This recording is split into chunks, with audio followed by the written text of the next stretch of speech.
There's a song by the Rolling Stones called Under My Thumb, okay? And in that song, he talks about how there used to be a woman who had him under control. He was obsessed with her, right? And now he is the one in charge. He is the one who has her wrapped around his little finger underneath his thumb.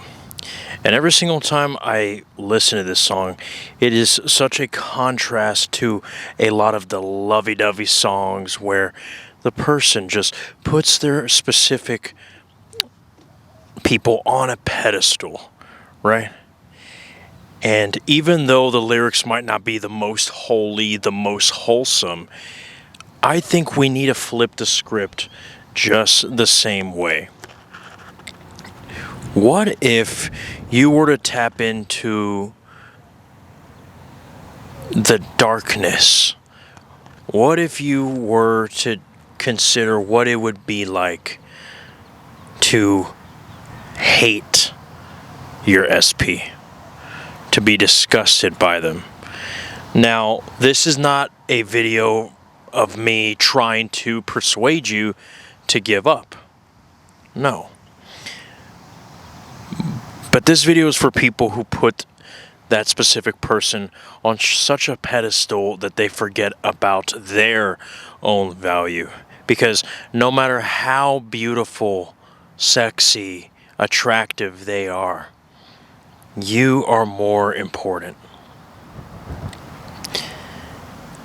That's why I always tell my clients that instead of making the affirmations and the imaginal acts about you, if you're going to involve them, end it with reminding yourself that you are the only reason why they fucking wake up each morning.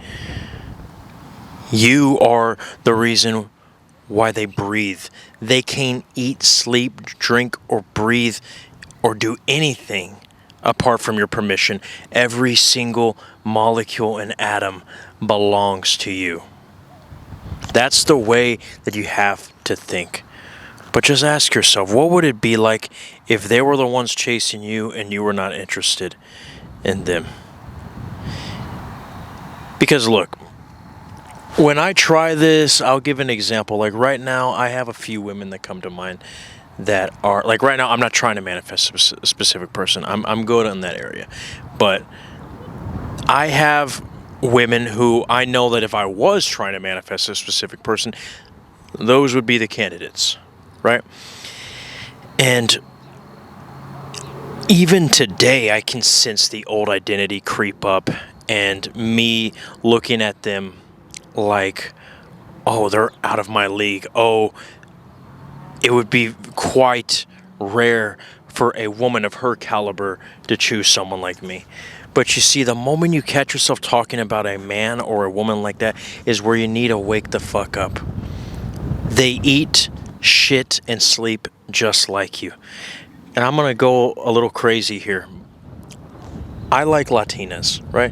But I also like white girls, Asians, blacks. So before any of my ladies here that watch this channel are like, oh, fucking racist asshole. Look, ask anybody who knows Neil Arthos personally. That's his issue. He loves women too much, okay? But either ways, all shapes and sizes, okay? All colors, black, blue, purple, yellow, the list goes on. But Latinas, I guess for some reason, have been the ones that I've, just dated more, not so much preferred more, right? But I used to, when I was starting out in the dating field, look at Latinas as like this huge fucking achievement to get, right? Where there's like the silver medal, there's a bronze, but then there's the gold, right? I saw them as the gold medal. Well, nowadays, now that I'm in the state, now that I know my worth, now that I know that I'm God, I see them and look, with all due respect, all of them are copy and pasted. They all wear the same fucking makeup. They all have the same fucking nails. And it's like, I used to think like, I wonder what it would feel like to kiss Lorenza. I wonder what it would be to eat the ass of Cassandra. I wonder what it would be like to make love to Patricia, right? But they all taste the same. They all look the same. They're all humans. They all give the same feeling. So why am I putting these motherfuckers on a pedestal? Why am I acting like I'm going to be, I'm gonna be happier in life when I get them, right? And you see, sometimes whenever you're so in lust, you're so in worship of this person, you need something to sort of take the wool from your eyes. And when you start doing exaggerated imaginal acts where you imagine yourself being disgusted by them, where you imagine that they're the ones wanting you and you rejecting them, when you even make your affirmations where you are honestly talking low about them. I mean, I know that sounds crazy. I know you're going to be like, oh, that's not me. I'm love. You know, I don't want to be like that to them. But I think it's time that just for every single moment that you put them on a pedestal, it's about time that you start putting yourself on the pedestal. I would start to say, you know what? How about this? Fuck you. Right? How about this, bitch? You don't own me. I own you. So get on your knees and bow the fuck down. Okay? Man or woman. You get the fuck out of my obsessive, compulsive perspectives. Get out of my head. I'm in your head now, motherfucker. You need to come with that fucking vengeance. You need to come with that fucking aggressiveness. Now, I know some people would say, well, I talked to this coach and he says that I shouldn't have resentment towards my ex. I shouldn't have anger because I'm love. I'm perfection. Yeah, but also fuck that shit. Because repression of your emotions is not healthy either. You see, the thing is if you're God and you understand that you're not the mind or the body, then whether you have anger, whether you have sadness, it does not matter what emotion you have. They're not yours. Emotions are a thing of the body. It's not you.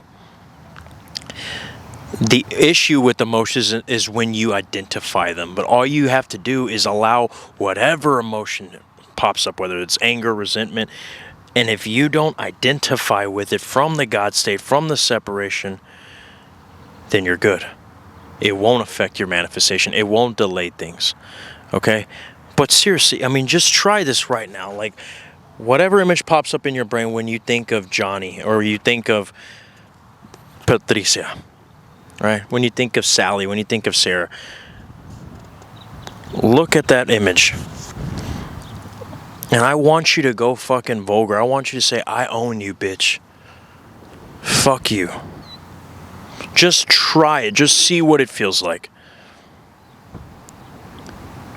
And for a whole week, I want you to try to talk shit to them, belittle them. Like the song of the Rolling Stones. Listen to that song after this video. Link is in the description. Listen to the sort of arrogance of the way that he talks. Like there's a lyric where he says, the way she talks when she's spoken down to me. The change has come, she's under my thumb. Take the energy from that song and shift the tables. Now I know, once again, this sounds like you acting like a school shooter or something like that. But here's the thing, guys. It's only like that if you see it that way. Again, just like I've said, and just like many coaches have said, that you can imagine yourself doing some sort of crazy mythological scene, which implies that you are a more alpha, more goddess, bad bitch version of yourself. Just the same way that that's a metaphor for your greatness. It's the same way that this is a metaphor for you being above your SP. Because don't you forget it, whether you come at this with arrogance or whether you come at this with peace, make no mistake, you aren't equal with your SP. If there's anything you can take from this content from this video is that you and your SB cannot be equals. Because the moment that they become equal, the moment that it's 50-50, you allow them to become a part of you. But nobody has the ability to become a part of you, because the moment that they do, they will control you. Don't let them control you. You control them. Because remember, this is not the how to be a good Christian little boy space. This is the everyone is you pushed out community. Okay? And if everyone is you pushed out, then you get to decide how they're going to show up in your reality, not the other way around. It's not 50-50. You are above them. Now, again, this does not mean, ladies and gentlemen, that we are promoting toxic masculinity, that we are promoting abusive relationships. But the contrary, if you are more prone to shitting on yourself your whole entire life, it's time that you shit on the opposite. If you are more prone to putting others above you, and not out of love, but out of insecurity, it's time that you put yourself above others for your own security. Okay? So, if this video resonated with you, drop a like and comment down below. If you need specific help on manifesting, whether it's getting in the state, what techniques to do, or just advice on how to handle your situation when the 3D is triggering you, the links are in the description. I would love to work with you. And join the membership where you get access to videos that you will never see on the public side, and also as much as 2 months in advance of content that will not be seen until later. I also have daily affirmations on my Stance store. Guys, until next time, I love you.